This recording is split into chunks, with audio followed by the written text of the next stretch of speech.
Grace Caldwell's world shattered the moment the electric clippers roared to life against her trembling scalp. Each heated buzz carved away, not just her hair, but her very sense of safety, leaving her exposed and broken under the harsh gaze of the courtroom. A hush fell as each dark strand floated to the marble floor, like fallen promises, her bare head gleaming with raw vulnerability. Whispers rippled through the gallery, a cruel symphony of pity and disdain, while Grace fought to steady her racing heart. That day, her dignity was stolen in full view of everyone. Now, driven by that unforgettable humiliation, she will stop at nothing to make them all bear witness to her truth. Watch until the end to see how this incredible story unfolds, and let us know what time you're watching today. The first light of dawn slipped through the narrow alleyways of Cedar City, casting long, cool shadows across the cobblestones. A soft mist clung to the air, smelling faintly of damp earth and aged stone. The courthouse loomed ahead, its pale columns rising like silent sentinels against the waking sky. Every edge of the building wore a sheen of morning dew. Each crack in its foundation whispered of old battles fought and old wrongs unrighted. A single sparrow flitted among the cornices, its timid song swallowed by the hush of pre-dawn. Even the iron lamps that lined the entrance seemed to hold their breath, as though sensing that something momentous was about to unfold within those walls. Grace Caldwell paused at the bottom of the broad marble steps, her gloved fingers brushing against the leather strap of a weathered satchel. She stood tall, though her shoulders carried the weight of many hard years. Years spent navigating corridors of power and prejudice, of hope and betrayal. Her hair, once a dark crown of pride, now lay closely cropped, the result of a cruel act that still throbbed in her memories. Each strand that remained felt like a thistle against her scalp, a reminder of the humiliation she had endured. Yet she kept her chin high. Her gaze met the empty steps with unwavering resolve. A distant clock tower tolled 6 times, each ring echoing in Grace's chest like a challenge thrown down. She inhaled, drawing warmth from the folds of her wool coat, and stepped forward. Her polished shoes clicked against the stone, marking a deliberate rhythm. One foot, then the other, a quiet heartbeat of determination. The doors of the courthouse were wooden and vast, their surface carved with scenes of law and justice, blindfolded figures weighing scales, swords lifted high.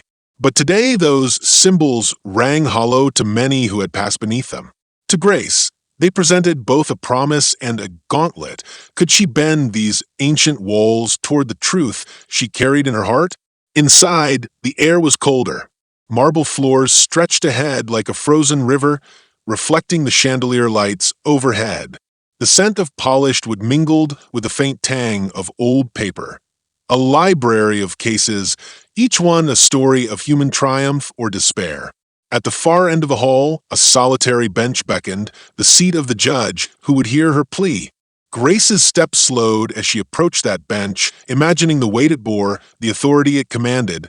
She clutched her satchel closer, as though it contained not just documents, but the essence of her life's work.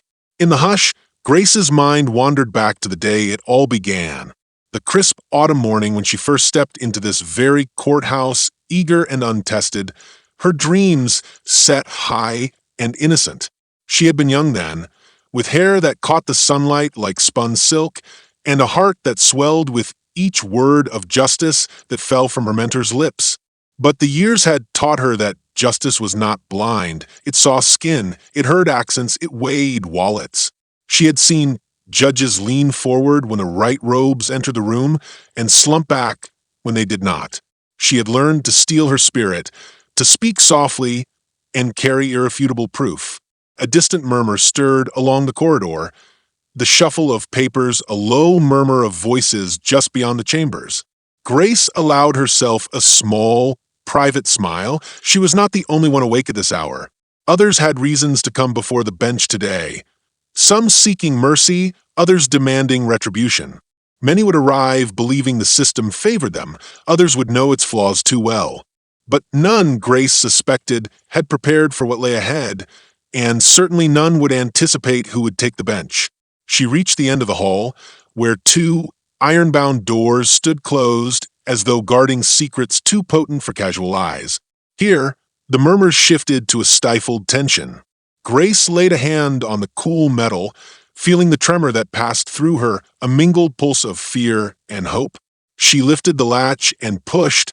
The doors opened with a measured groan, revealing the courtroom beyond. Rows of empty chairs, the polished dock, the imposing judge's dais, all bathed in pale morning light. Grace paused on the threshold, letting her eyes sweep the scene. The wood-paneled walls bore portraits of long-dead jurists. Their stern faces seemed to watch her approach. A scarlet carpet ran from the entrance to the bench, a royal highway for law's procession. Yet today the carpet felt more like a tightrope stretching between condemnation and vindication. Grace drew a steadying breath. Her heart hammered, but her voice remained steady in her mind. "You have done the work. You know the truth. Now stand by it." She stepped onto the scarlet path, each footfall echoing like the drums of a distant battle.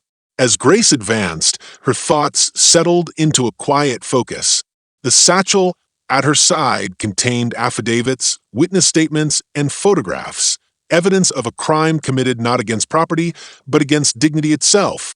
The day would demand every ounce of her courage, every unflinching gaze, every shard of proof she had gathered over long months of investigation. At the center of the courtroom, a single beam of light fractured through a high window illuminating the dais.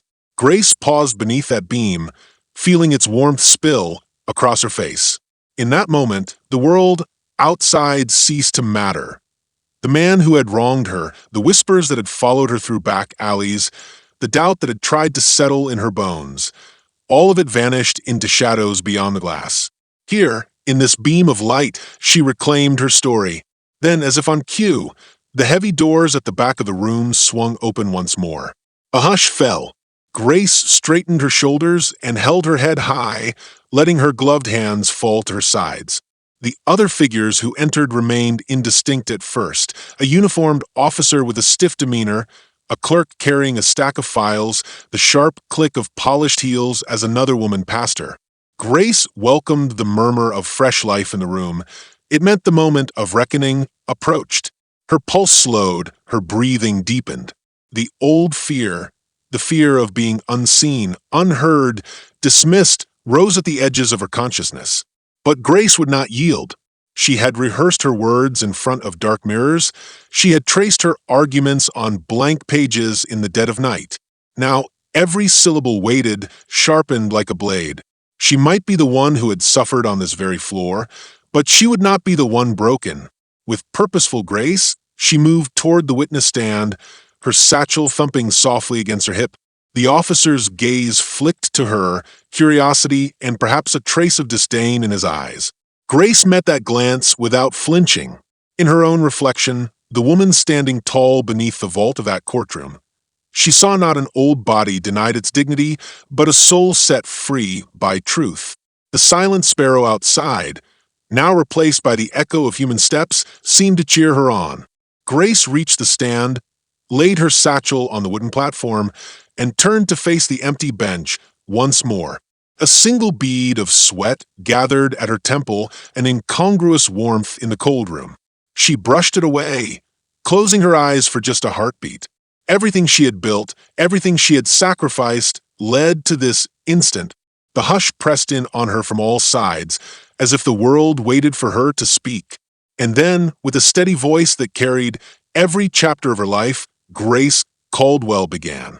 The moment Grace Caldwell laid the first document on the witness stand, the courtroom seemed to inhale, as if bracing for a declaration that could shatter more than quiet.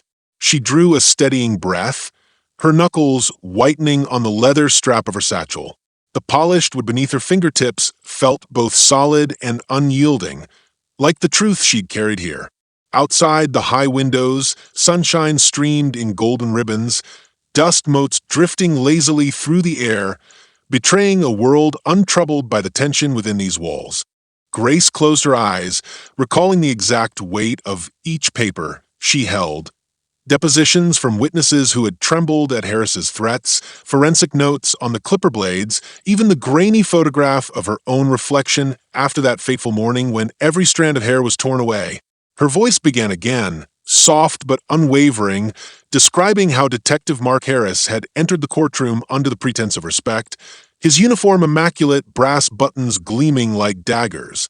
Grace spoke of the tilt of his chin, the clever glint in his dark eyes, the way he had reached into his jacket as though retrieving evidence, only to pull out a small electric clipper. She remembered how the machine's hum had sounded almost polite, a grotesque lullaby winding around her skull. The first touch of metal against skin had sent an electric shock through her nerves. Each subsequent pass of the blades had felt like an erasure, a forced exile from her own body. Her words trembled at that memory, but never broke. From the corner of the room, the impartial observer would note how the judge's gavel sat abandoned, as if too frightened to strike. The rows of spectators, once flickering with uninterested glances, now leaned forward, breaths held. Some children pressed their faces against the rail, trying to see beyond the blur of motion. One small boy clutching his mother's hand, eyes wide in horror. A reporter's pen hovered midair, ink poised to spill. In that suspended second, the courtroom became a tableau of humanity at its most exposed. Victim, perpetrator, witness. Grace paused, allowing the hush to settle like a cloak around her shoulders. Her heart pounded, but her face was a mask of composure. She knew that the clippers buzz still sang behind her eyelids, but she also knew that to falter now would concede victory to Harris's cruelty. She set the next photograph before the clerk, a close-up shot of her scalp, the stubble rising like stubble after a storm. A scar traced an uneven line across her crown, a violent signature of Harris's hatred. The lens had captured more than injury. It had frozen a moment when power had felt absolute. Then came the murmur, curiosity and indignation rippling through the crowd like wind across water. Grace felt the energy shift, a current she could neither control nor ignore. In that swirl of emotion, her own resolve crystallized. She was no longer merely seeking justice for herself. She was standing as a sentinel for every person who had ever felt the weight of prejudice pressing them into silence. A betrayal was waiting in the wings. She could feel its breath, but the central conflict was no longer abstract. It was alive, pulsing, and here's to confront. Just as Grace reached for the final piece of evidence, the doors at the back of the courtroom banged open. Emily Thompson, the court clerk, hurried in, her cheeks flushed.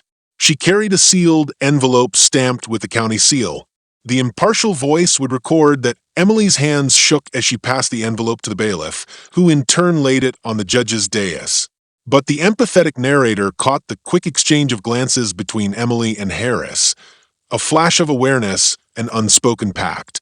Grace noticed it too, a flicker of something in the clerk's eyes that did not match the tremor of fear on her lips. The judge, William Parker, peered at the envelope, then beckoned for a brief recess. His robes rustled as he rose, and the courtroom's tension coiled tighter still. Grace's breath caught. She had expected the judge to demand silence, perhaps to excuse Harris's actions as a disciplinary measure. Instead, he whispered something to the bailiff, then to Emily, words too low for anyone else to hear. The motion passed from Emily's hand to his and back again, and finally the envelope disappeared beneath the bench. In that minute, the balance of power shifted. Grace felt a frigid certainty that the very person who should have safeguarded her right to be heard had become a gatekeeper for someone else's secret. The caretaker of justice had accepted a hidden message, its origin and intent still cloaked in mystery. Betrayal no longer hovered, it had already taken root. When court reconvened, Judge Parker's eyes fixed on Grace with an inscrutable calm. He gestured for her to continue. The gallery leaned forward, waiting for the next blow or the next breakthrough. Grace rose, shoulders squared, and spoke of the second witness, an elderly janitor who had heard Harris's boast in the locker room, who had trembled when forced to sign a non-disclosure agreement. She described the fine print, the threats of career ruin, the hush money offered in exchange for silence. She knew that by airing these details, she risked exposing not just Harris's cruelty, but the cloak of complicity that had settled over the courthouse like a gathering storm. Halfway through her testimony, Grace noticed that Harris's uniform had come unbuttoned at the sleeve, revealing a flash of a rolled-up cuff. There, emblazoned on his wrist beneath a heavy silver watch, was a tattoo, 3 interlocking letters CK and T. She had seen the same mark on the rear bumper of the unmarked car that had followed her from the precinct to her home. A shiver ran down her spine. If the letters meant what she feared, then the conspiracy reached beyond one man's hatred. It hinted at an organization with roots deeper than Cedar City's cobblestones, a gathering of alliances forged in darkness. Grace paused at that realization. The empathetic narrator felt the weight of her isolation. How every ally might carry hidden motives, every hand extended might conceal a blade, but the impartial observer recorded the tiny crack of light at the edge of the courtroom door, glinting like a promise that not all was lost. The flicker came from the phone of a young lawyer sitting near the back, Michael Rivers, whose eyes met Grace's across the room. He offered a brief nod, solidarity, or perhaps a shared alarm. Grace summoned a small, grateful smile. In that gesture lay hope. She returned her attention to the witness stand, her voice firm as she described the moment Harris had advanced, the clipper's hum rising to a cruel crescendo. She detailed how, when the last hair fell away, she had stared up at Harris and whispered words no one else heard. "You cannot abolish my truth." His expression had frozen then, a moment she clung to now. In the hush that followed, she had glimpsed something in his eyes, a flicker of remorse or fear. It didn't matter which. What mattered was that he had seen her strength. And in seeing it, he had unwittingly sown the seed of his undoing. As the final sentence left her lips, the courtroom held its breath again. The judge's gavel hovered, a precipice between condemnation and vindication. Grace's pulse thundered in her ears, but her heart was calm. She knew that once she stepped down from that stand, nothing would be the same.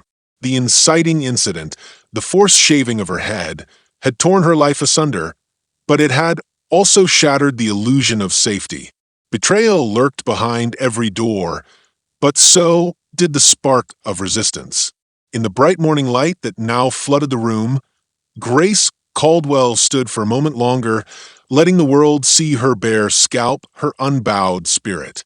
Then she descended from the stand, each step a declaration, that the story of her humiliation would become the story of her triumph. And in that turning, the central conflict, the struggle between a woman's unbreakable dignity and a system bent on erasure, came alive in every eye, every silent breath, every heartbeat that echoed in the chambers of justice. Grace Caldwell walked the narrow corridor behind the bench, her heart still thrumming from a morning's testimony. Sunlight filtered through the tall windows, tracing golden pathways over the polished floor. She paused at a wooden door marked Chambers, her breath catching as she heard muffled voices within. Inside, Judge William Parker sat behind his broad desk, papers spread before him like fallen leaves. Across from him leaned Emily Thompson, the clerk, her face pale, but resolute. The judge glanced up as Grace entered, his gaze unreadable. "Miss Caldwell," he said, voice soft as velvet, "before we proceed, I believe a private word is necessary." Grace nodded and took a seat. Emily remained by the door, her posture rigid, as if waiting to intervene. The judge leaned forward, fingers steepled. "Your evidence is compelling," he began, "but there are complexities at play." He tapped a file. Documents arrived this morning, sealed from the district attorney's office. They concerned Detective Harris's conduct in earlier incidents. I have yet to review them fully. Grace's stomach clenched. "Your Honor, if those documents confirm what I've alleged—" "I intend to consider them," he interrupted gently. "But understand this. The court must weigh every shred of doubt. Ms. Thompson will compile any additional statements. If you need clarification, speak to her." Grace rose, tension coiling through her chest like steel wire. "Thank you, Your Honor." Outside the chambers, Emily's doe-eyed "Miss Caldwell," Emily whispered, I'll do everything I can to assist. Grace offered a small nod and walked away, her mind heavy. Emily's words felt both promise and warning. Bryce's subtle betrayal had taught Grace to distrust kindness that arrived too easily. Later that afternoon, Grace found Michael Rivers waiting by the courtroom balcony. He stood with arms folded, dark hair falling over furrowed brow. The wooden railing cut across the cityscape behind him, distant rooftops bright under the sun. "Michael," she greeted, voice low. He turned, relief softening his features. "Grace, good, just the person I wanted to see." She rested her palms on the railing. "What's on your mind?" He hesitated, then gestured toward the clerk's office. "I've been researching those sealed documents. They're supposed to include internal memos between Harris and the chief. But there's chatter of a cover-up. I can't get official access, but I've contacts." Grace's pulse quickened. "What kind of contacts?" "A friend at the paper, investigative reporter. She tipped me off that Harris's file shows 2 separate complaints. One for misconduct 5 years ago, another last year. Both quietly dismissed. No record of hearings." Grace exhaled slowly, her breath misting in the cool air. "So, this isn't isolated." Her mind flicked back to the tattoo on Harris's wrist. If the complaints were erased, someone had influence. You think someone high up protected him? Michael frowned. "Exactly. And if the judge acknowledges those files exist, they'd have to be brought into evidence. But the DA might block them." Grace glanced down at the street below, where people bustled past unaware of the drama inside the courthouse. Her voice softened. "Thank you, Michael. Be careful. If Harris hears of this." Michael offered a thin smile. "I know, but we can't let him hide behind badges and brass seals." She inclined her head. "I'll continue to focus on what I can control here. Your friend, any detail helps." He reached out, lightly touching her arm. "You're not alone in this, Grace." She turned to him, gratitude pooling behind her eyes. "Thank you." That evening, Grace returned to her small office above the law library. The desk was strewn with notes, tablets of paper filled with scribbled questions and cross-references. On one corner sat a framed photograph of her daughter, Lily, smiling in a field of daisies. Since the court date, Lily had refused to speak on the phone, and Grace's maternal instincts twinged with guilt. She sank into the worn leather chair and pressed her fingers to her temples. Memories surfaced, bedtime stories she'd once told with laughter, Lily's soft voice reassuring her that everything would be all right. Now, Grace felt the pinch of absence, like a bruise. She wished she could wrap her daughter in her arms and promise safety, but the courthouse had become their battleground. A soft knock at the door startled her. Emily stood there, a heavy file clutched to her chest. "Miss Caldwell? Sorry to intrude." Grace gestured her in. "Come in." Emily laid the file on the desk. "I found an unsigned letter hidden in Harris's personnel folder. It was meant for the chief, but someone intercepted it. It's dated 2 weeks ago." Grace sat forward. "What does it say?" Emily hesitated, then withdrew a yellowed envelope. She tore it open, revealing a single sheet of paper. "I can read it aloud, or you can." Grace reached for the note. In neat cursive, it read, "Detective Harris's work is invaluable. His methods may be unorthodox, but they get results. I trust your discretion in handling any complaints. CK." Grace felt her breath hitch. The initials matched the tattoo she'd seen. Something in her chest tightened. She looked up at Emily. "Do you know who CK is?" Emily shook her head, voice barely a whisper. "No, I tried inquiring, but the chief's office denies any involvement." Grace folded the letter, her mind racing. "Thank you, Emily." Emily lingered. "Miss Caldwell, be careful who you trust. This goes further than any of us imagined." Grace nodded, wishing Emily would step away. She still wasn't certain whether the clerk was a friend or a pawn. When the door closed, Grace sank back, the envelope cold against her palm. CK, was it someone in politics? A private benefactor? A secret league? The next morning, beneath flickering fluorescence, Grace met with her mentor, Reverend Daniel Hayes, in the quiet chapel adjacent to the courthouse. The hush inside was a balm. Stained glass windows threw kaleidoscopic colors across the stone floor, and the scent of incense lingered like a gentle prayer. Reverend Hayes, wearing his cassock and clerical collar, regarded her with kind eyes. "Grace, I heard some news. How are you holding up?" She sat in one of the wooden pews, her hands folded. "I'm managing, but I've uncovered letters suggesting a powerful ally protects Harris. I don't know who CK is." The Reverend nodded slowly.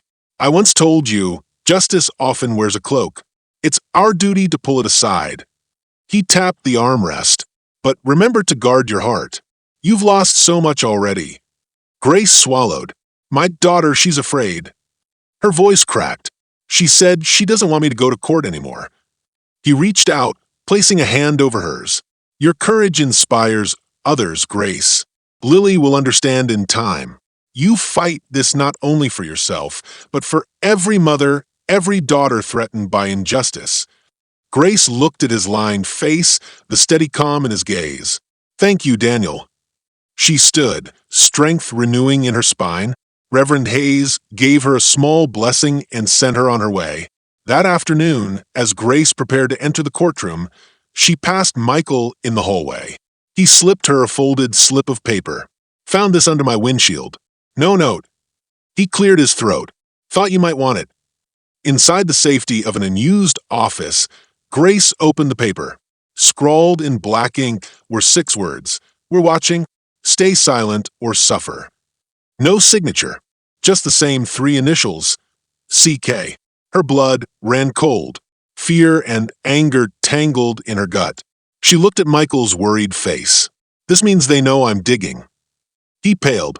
"We need to be more careful." Grace tucked the note into her satchel. "Can we trust anyone here?" Michael's jaw set. "Trust yourself." She exhaled. "I will." That evening, back in her apartment, Grace stared at the photograph of Lily. She dialed her daughter's number, heart pounding. "Hi, sweetheart," Lily answered. "Hi, baby," Grace said softly. "I'm proud of you." There was a pause. "Mom, I don't want you to get hurt." Grace's throat tightened.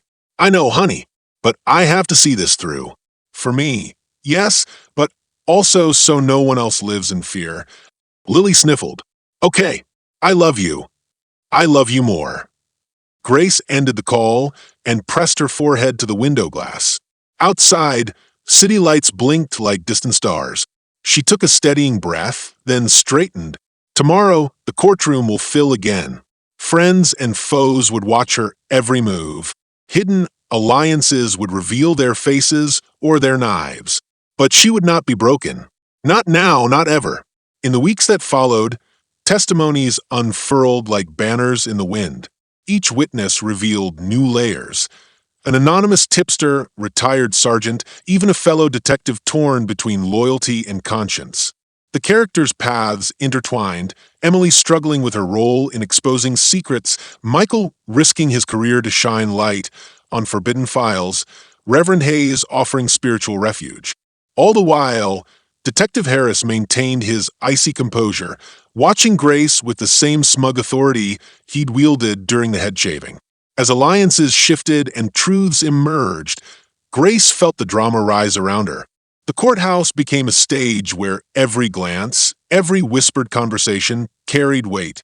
Inboard charm and kindness masked motives as sharp as razors. Yet beneath the tension, Grace discovered an unexpected bond. Michael's quiet solidarity, Emily's trembling loyalty, Daniel's unwavering faith. Together, they wove a support net, fragile yet unbreakable in its purpose. And at the center of it all stood Grace Caldwell, her bare head a symbol not of shame, but of unyielding resolve. With every question asked, every hidden motive unveiled, the true conflict came into focus, the struggle between a woman's right to dignity and a system determined to silence her. In the unfolding drama of Act 2, the stakes had never been higher, and Grace was ready to meet them head-on. Grace Caldwell arrived at the clerk's office before dawn, the hush of the courthouse corridors wrapped around her like a shroud. She carried a folder heavy with new affidavits, victims of Harris's unnamed offenses who had at last. Grace set the folder down with a soft thud and offered a small nod. "Morning," she said quietly. Emily looked up, her lips parting before she closed them again. She studied Grace for a moment, as though weighing whether to speak. Then she rose and closed the door behind her, leaving the files in a silent room that suddenly felt far too small. Grace's heart rate quickened. Emily's posture betrayed both shame and steel. Grace took a careful step forward. "You asked to see me?" Emily's voice trembled, but she managed a steady gaze. "Yes, I need to tell you the truth." She reached into her blouse pocket and withdrew the crumpled slip of paper Grace had shown Michael Rivers. The message read the same: "We're watching. Stay silent or suffer." Emily held it between trembling fingers. "I wrote this," she whispered. Grace's breath caught. Her pulse thundered in her ears. She stared at Emily, searching for a flicker of deception. "You wrote this?" Emily bowed her head, tears welling. "I'm sorry. I had to protect him." Grace forced herself to remain calm. Her mind raced through every memory. Emily's trembling admissions, the clandestine glances at Harris in the courtroom, the gentle promise of loyalty that had felt like a lifeline. Protect who? Emily closed her eyes. When she spoke again, her voice was barely above a whisper. "My brother, Detective Mark Harris." The sentence landed like a blow. Grace staggered back, her hand gripping the edge of the desk. The room tilted as the shock settled in. "Your brother?" Emily nodded, tears spilling down her cheeks. "He's always been my brother first. I changed my name years ago to distance myself, to carve my own path. But when I saw what he did to you, when he shaved your head in open court, I panicked. I thought if I could control the narrative, maybe I could spare him from ruin." Grace felt a chill creep across her scalp, as though the cold metal of the clippers had returned. She remembered how Emily's kindness had felt like hope itself. Now she realized it had been a calculated kindness. "So, every time you helped me," Grace said, voice tight, "you were actually guarding him." Emily's tears fell freely. "I did. I arranged for the DA files to be delayed. I intercepted emails. I pretended to be your ally." She shivered, context-burdened shame twisting her features. "I never meant for you to find out like this. But when I saw you standing up to him, I felt proud. Then I was terrified because I knew what my confession could cost me." Grace closed her eyes, fighting the surge of betrayal. In that silent room, the air felt thick, each breath a struggle. She recalled Emily's promise after Act Two's first hearing: "I'll do everything I can to assist." What a lie it had been.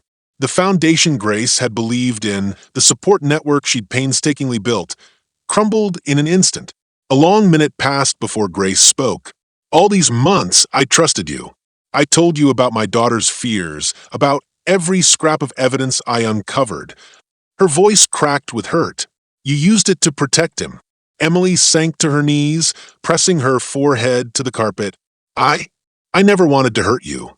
But my family, my parents always taught me loyalty. When my brother got in trouble, I couldn't bear to see him lose everything." She sobbed quietly. Grace inhaled, tasting iron in her mouth. She knelt beside Emily but did not touch her. "You betrayed me," she said, "and you betrayed every person who suffers under his cruelty." Emily nodded, too racked with tears to reply. Grace stood up slowly, the folder of affidavits feeling suddenly weightless in her hand. She folded it shut with a precise snap, a tiny assertion of control. "I'll need to verify every piece of evidence again, without your help." Emily raised her head, red-eyed. "I understand." Grace turned toward the door, her footsteps echoing as she left the room. She passed under the harsh corridor lights, each one flickering like a heartbeat slowing to a stop. At the end of the hallway, she paused before the chapel door. Its stained glass windows glowed with muted color, a promise of solace she desperately needed. Inside, Reverend Daniel Hayes stood near the altar, his hands folded. When Grace entered, he turned, concern etched in his lined face. She closed the chapel door behind her and leaned against it, head bowed. The revelation burned in her chest, a betrayal that cut deeper than any razor. Reverend Hayes reached out, but Grace held up a hand. "I can't look at Emily Thompson the same way again."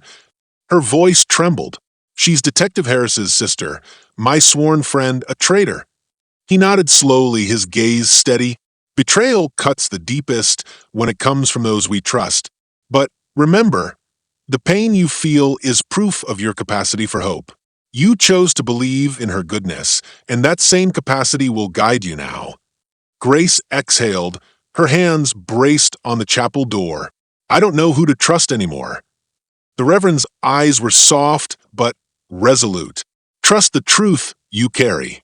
Even if every ally falls away, your conviction remains your compass." Grace closed her eyes, letting his words settle. Outside, a lone bird called from the steeple. In that moment, the full weight of her journey came into focus. The conspiracy ran deeper than a single detective or a complicit clerk. It reached into the very chambers of the courthouse, enfolding allies and adversaries alike. She straightened, shoulders squared. "Thank you, Daniel." He inclined his head. "Go forward with courage." Grace left the chapel with new determination. The first twist in her story had ripped her world apart, revealing that the heart of the conspiracy beat closer than she ever imagined. But it had also sharpened her purpose. Deception had poisoned her circle of trust, yet it could not touch her truth. As she re-entered the labyrinth of hallways, Grace Caldwell carried not only her affidavits, but the burning knowledge that betrayal, in whatever form, could be met with relentless light. The journey ahead would demand more than courage. It would demand clarity of heart and unwavering faith in justice. And armed with those, she would confront every shadow the courthouse held and the darkest secret of all. Grace Caldwell slipped through the courthouse doors before dawn, the hush of empty halls pressing around her like a secret. Her fingers tightened on the leather handle of her satchel. Inside lay the affidavits she had gathered, statements from the janitor, the retired sergeant, the anonymous tipster, and now a line sheet from Emily's confession. Grace felt its weight every time she set the folder down. It was proof of betrayal, yet also a weapon she feared to wield. The long corridor stretched before her, pale light spilling through high windows. Shadows pooled in the corners, as though listening for every footstep. Grace moved quietly, her shoes whispering against polished stone. She paused by the judge's chambers, recalling how William Parker had coolly received Emily's sealed envelope. Doubt flickered in her gut. How many secrets still lay hidden in his files? And would he protect them at any cost? She pressed her palm to the door's frosted glass, then turned away. Today was the hearing on Harris's motion to dismiss the case. He claimed Grace had manufactured evidence. If the judge granted it, her months of toil would vanish. No gavel's bang would ever erase the memory of that morning when Harris had humiliated her. Yet, on paper, he could bury the truth.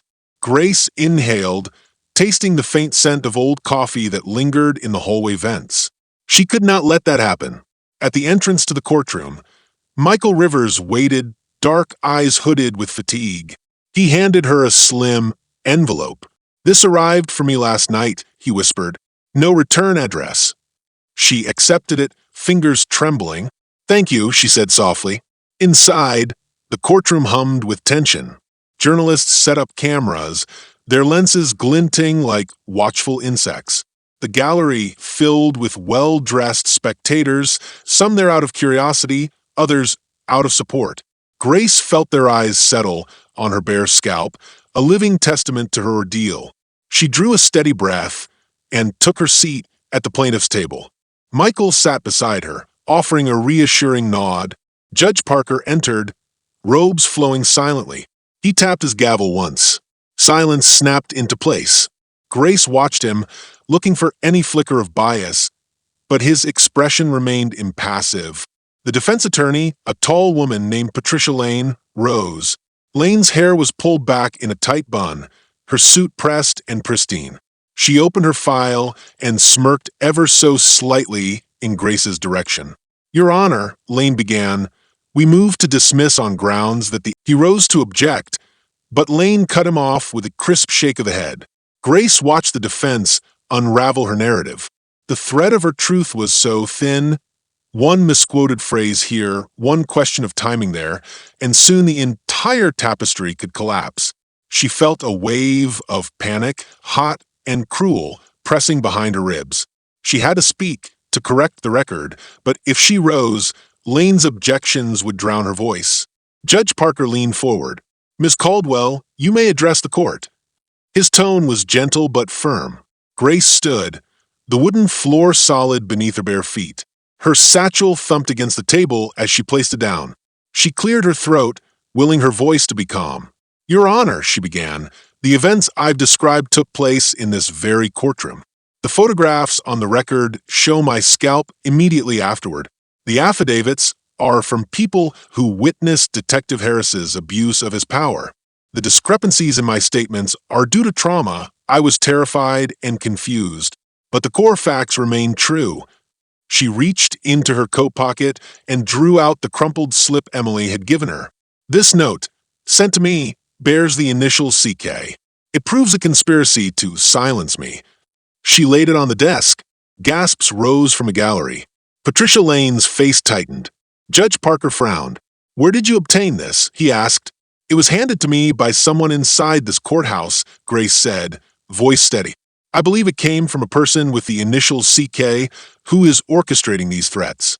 I asked the court to subpoena all internal correspondence related to Detective Harris and any sealed communications bearing those initials. Lane rose to object. Your Honor, this is speculation. There is no proof that CK exists beyond hearsay. We cannot pursue a phantom. She glanced at the gallery, then back at Parker. I move that the court strike this note from the record. Grace felt her throat tighten. She glanced at Michael, who opened his mouth to speak, but he, too, hesitated. Outside, in the gallery, a tall figure rose. Reverend Daniel Hayes, standing amid the crowd. His robes fluttered with the quick hush that followed him. Everyone turned as he stepped forward, voice clear. Your Honor, if I may. Judge Parker nodded. You may speak, Reverend. The Reverend moved to the edge of the space before the bench. Grace felt heat rise in her cheeks. He was risking his neutrality for her cause. 2 weeks ago, Daniel said, I officiated at a child's baptism in this very building. I received an email from the clerk's office instructing me to leave as the ceremony was unregistered. When I protested, I was told CK says no ceremonies today. That is a fact I can swear to under oath. So the initials belong to someone real, and they use fear to control others. Judge Parker's eyes narrowed. Lane sputtered. The judge rapped his gavel. We will treat this matter as a serious inquiry, he said. The motion to dismiss is denied. However, I will entertain a separate motion to investigate these alleged sealed communications. He paused. We will reconvene on Friday morning for that hearing. Relief washed over Grace, icy and fraught with new worries. The case would continue, but now it would drift into uncharted territory. She gathered her satchel, heart pounding. Michael touched her arm. We did it, he whispered. She managed a small smile. For now. Her mind surged with questions.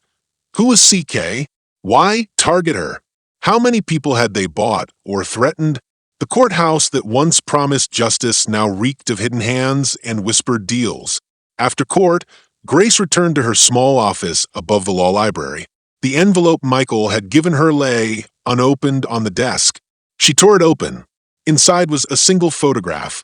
A group of courthouse employees standing outside the building, a clerk, a bailiff, a court reporter, each wearing a bracelet.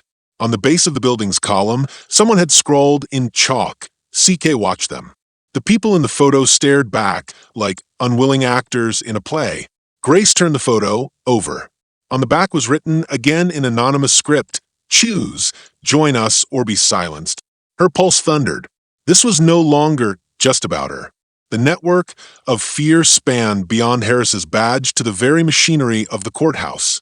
She felt a cold knot in her stomach. The choice was clear. She could succumb to the terror and leave, or she could stand her ground, expose the conspiracy, and risk everything. Grace closed her eyes, seeing Lily's face, her daughter's smile in the field of daisies. She remembered the night Lily whispered, "Be safe, Mommy." To stay silent would betray that promise. To speak would put them both in danger. The guilt tightened her chest. She opened her eyes, tearing the photograph in half. Each fragment felt like a promise of resistance. She reached for her phone and dialed Michael. "We need to find out who paid off Judge Parker," she said. "And fast." He answered immediately, his voice warm and resolute. "I'm on it." That night, Grace lay awake in her small apartment, the city lights blinking through the window. The hush around her felt alive, as though the walls listened. She thought of Emily, bowed with shame and fear, of Daniel risking his pulpit, of Michael working midnight contacts, of Lily whose innocence hinged on her mother's strength. And she realized that her battle was no longer about one act of cruelty. It was about an entire system built to protect the powerful and punish the vulnerable. As the clock ticked past midnight, Grace rose and dressed. She gathered her satchel and stepped into the quiet street, the mist curling at her ankles. Ahead lay uncertainty and risk, but also purpose. In the pale glow of the street lamps, she saw her own reflection in a shop window, a woman raw and resolute, eyes bright with determination. The tension in her chest was no longer a knot of fear. It was the bristle of steel, ready to cut through every hidden lie. And so, under the shuttered windows of Cedar City, Grace Caldwell walked into the night, driven by a single truth. Some battles demand we risk everything. Grace Caldwell stood in the hushed corridor outside the courtroom, the late afternoon light filtering through tall windows and casting long, golden stripes across the marble floor. A storm rumbled in the distance, and she heard the faint hiss of rain beginning against the stone facade. In her hand, she held a thick envelope stamped with the seal of the Oversight Committee, a last-minute submission of evidence that could topple more than one career. Michael Rivers leaned closer, his voice low. "They've agreed to a full hearing on the conspiracy. All of the sealed communications will be unsealed today." Grace's heart thudded. After months of hidden threats, betrayals, and the slow erosion of her trust, this was her moment. She squared her shoulders and turned to Reverend Daniel Hayes, who stood beside her in quiet support. He offered a gentle nod, his calm presence a lifeline in the gathering storm. Behind them, Emily Thompson hovered in the doorway, looking gaunt but resolved. Emily had confessed her betrayal and handed over everything she knew of Detective Harris's protection. Now she waited, head bowed, for the reckoning.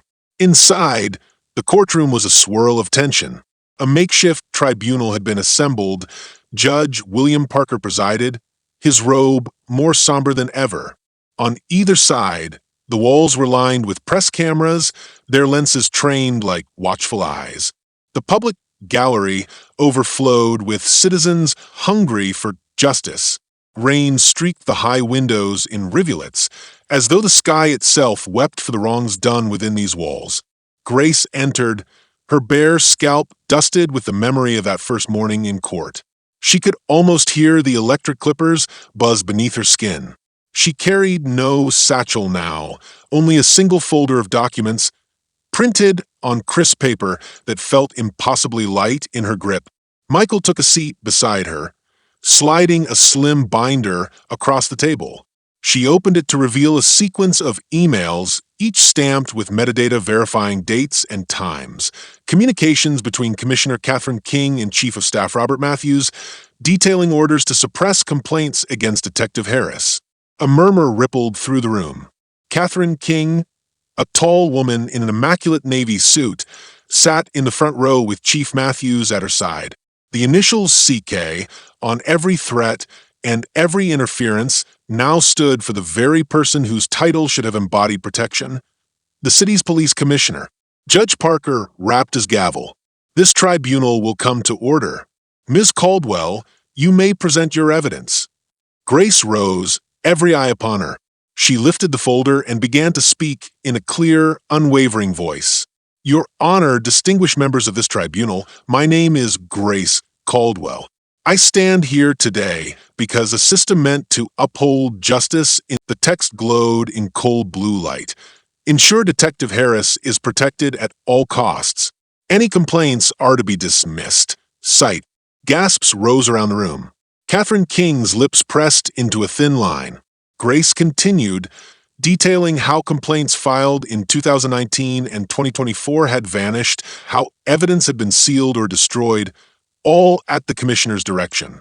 Each revelation cut through the hush like a blade. Detective Mark Harris sat at the defense table, his uniform crisp but his posture rigid, sweat gathering at his temples. When Grace reached the final email, one instructing Judge Parker's clerk not to disclose sealed communications, she felt a swell of triumph and fear. She turned to Emily Thompson, who stood to deliver her testimony. Emily's voice trembled at first, then strengthened as she recounted how she had intercepted letters and delayed files to protect her brother. I was blinded by loyalty, Emily confessed, voice echoing off the marble walls. But loyalty to justice must always come first. Emily's admission drew tears from some in the gallery. Reverend Hayes whispered a word of comfort to her as she sat down. The weight of Emily's betrayal and her courage to confess hung heavy in the air. Grace felt both the sting of betrayal and the surge of vindication. The two emotions braided together into a single driving force. Next, Michael Rivers stood and presented a voice recording he had obtained from a whistleblower in the commissioner's office. The tape crackled as Commissioner King's voice issued orders to sweep everything under the rug. The tribunal listened in stunned silence. Without comment, Judge Parker signaled for the recording to stop. Catherine King rose, her chair scraping the floor. "This recording is forged," she declared, eyes blazing. "I have given my life to serve this city. I did not conspire to suppress justice. These are baseless accusations." Her voice wavered on the last word. A fresh streak of rain slid down the window behind her, as though the sky judged her falsehood. Grace set her jaw. "Commissioner King," she said, voice calm but firm, "you have every opportunity to explain these communications. This tribunal will hear your defense." King hesitated, her gaze flickering between the emails, the tape, and the judge. For a long moment, she said nothing. Then she exhaled, as though surrendering to inevitability. I authorized confidentiality agreements to protect ongoing investigations. Detective Harris's methods were unorthodox, but he delivered results. I believe the end justifies the means. A low murmur rose. Grace's heart pounded. "So you admit to using your power to shield him," she said softly, "at the cost of every victim he harmed." King's face registered anguish. I thought I was doing the right thing, but I was wrong."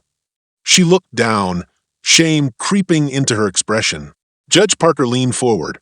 "Commissioner King, your actions represent a grave misuse of authority. This tribunal will deliberate on appropriate sanctions. Detective Harris, your involvement in the commissioner's directives is also under review." He tapped the gavel. "We will reconvene tomorrow morning to hear closing arguments." The gavel's strike sent a shiver through Grace. She sank back into her seat, relief and exhaustion tangled in her chest. Outside, the rain had turned to a steady downpour. The storm that had brewed within her now seemed to break in the world beyond the windows. In the lobby, Grace found Michael waiting. He offered her a bottle of water and brushed a lock of hair from his face. "You were incredible," he said quietly. Grace managed a tired smile. "We did it." She closed her eyes, leaning against the cool stone wall. "But tomorrow will decide everything." That night, Grace scarcely slept. She replayed the day's testimony in her mind. The flash of emails, Emily's confession, King's reluctant admission. At dawn, she walked to the chapel, where Reverend Hayes stood in silent prayer. She sank to her knees beside him, head bowed. "Thank you," she whispered, "for standing with me." He placed a hand on her shoulder. "You stood for truth. That is all that matters." After a moment, he opened the doors and Grace stepped outside. The storm had passed, puddles gleamed in the courtyard, reflecting the pale morning sky.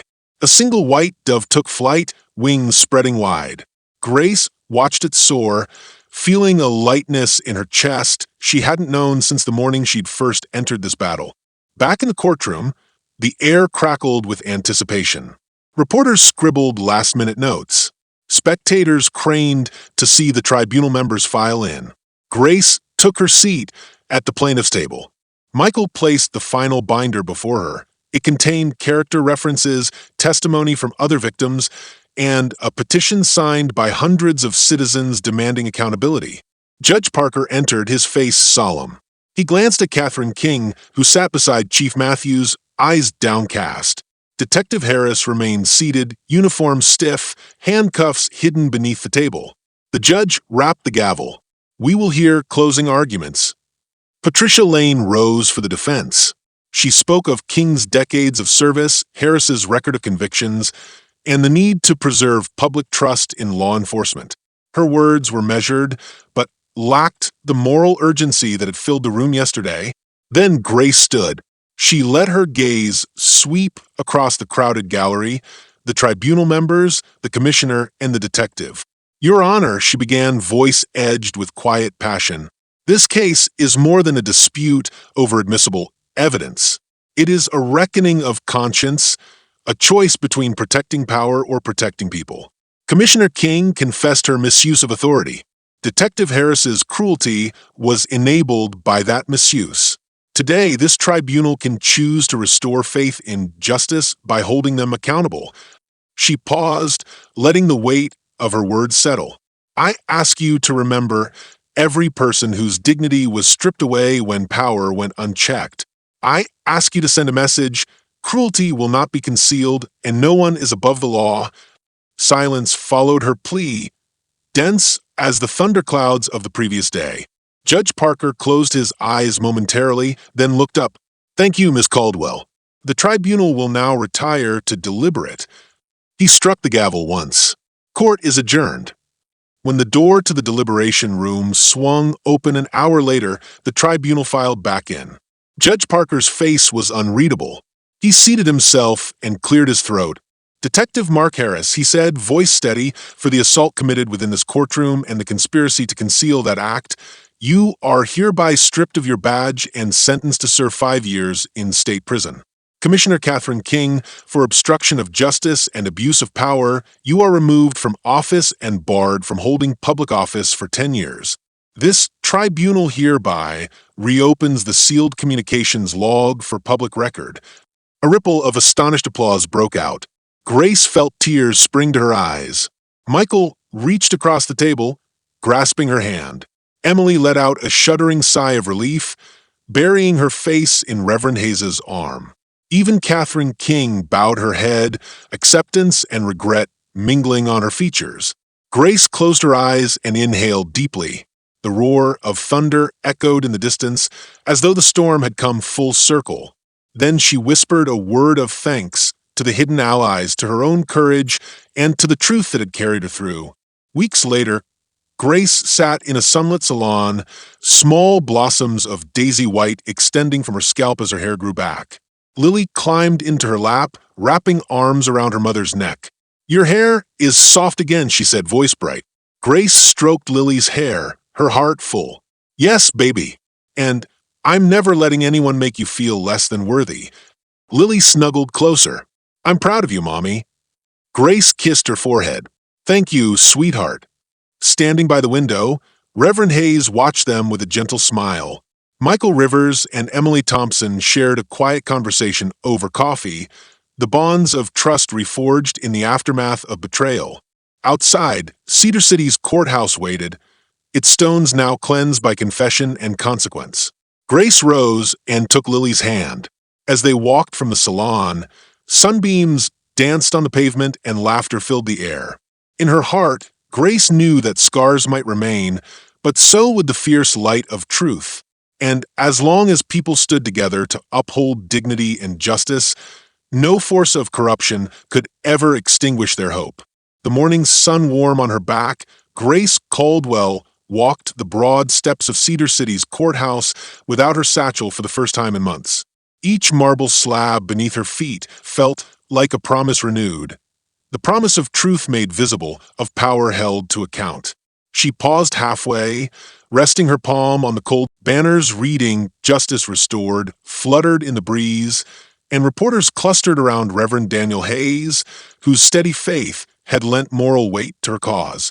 Emily Thompson stood nearby, cheeks still pale, but her posture proud, as friends and family thanked her for her courage. Michael Rivers was already giving an interview describing the legal strategy that had brought hidden emails to light. Grace watched them all, her heart swelling with gratitude. She felt the tug of her daughter Lily's hand at her side and looked down to see bright eyes shining with admiration. "Mommy," Lily said, looping an arm through Grace's, "I'm glad they told the truth." Grace knelt to brush a stray curl from Lily's forehead. "So am I, sweetheart. So are," she swallowed against the lump in her throat. "So are many people who need know." She stood and took Lily's hand, feeling the smooth warmth of her daughter's skin. The innocence in Lily's gaze was a balm, but it also reminded Grace of the stakes. Every legal brief, every testimony, every quiet step in the chapel had been for this child's right to grow up in a world where her mother's dignity could never again be stolen. They descended the final steps together, surrounded by applause and cheers. Grace dipped her head in thanks, blinking away tears of relief. At the sidewalk, Michael and Emily met them, each holding a single white rose, a symbol Grace had chosen to mark this day of vindication. Emily pressed her rose into Grace's hand, her fingers lingering as if seeking forgiveness and forgiveness granted in the same breath.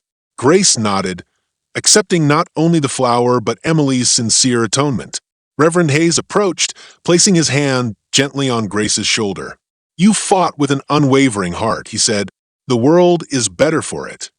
She turned to him, gratitude shining in her eyes. "I could not have done it without you all." He smiled, shoulders relaxing. "That is the way of justice. It calls us to stand together." The crowds began to disperse, and Grace realized she was hungry for stillness. She bid her supporters farewell and led Lily toward a quiet park across the street. Daisies grew wild there, their white petals dancing in the breeze.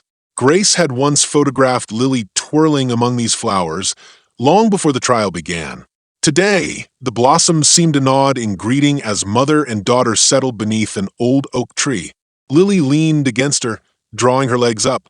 "Mommy, why did people hurt you?" she asked, voice small. Grace wrapped an arm around her and looked at the lace of leaves overhead.